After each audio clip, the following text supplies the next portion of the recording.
Now it is unlock.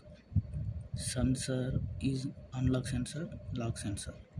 When it's come front side, it's a lock sensor.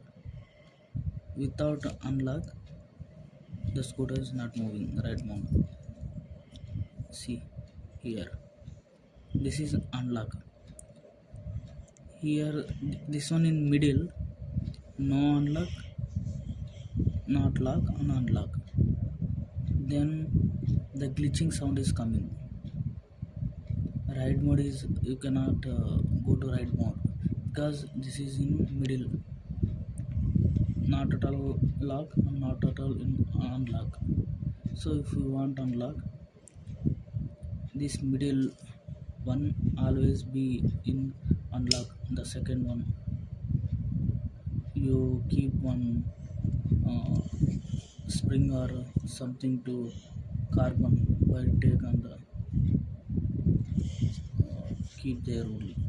Here one plastic is you can remove here and take one copper wire and fix it here, and you should remove this one.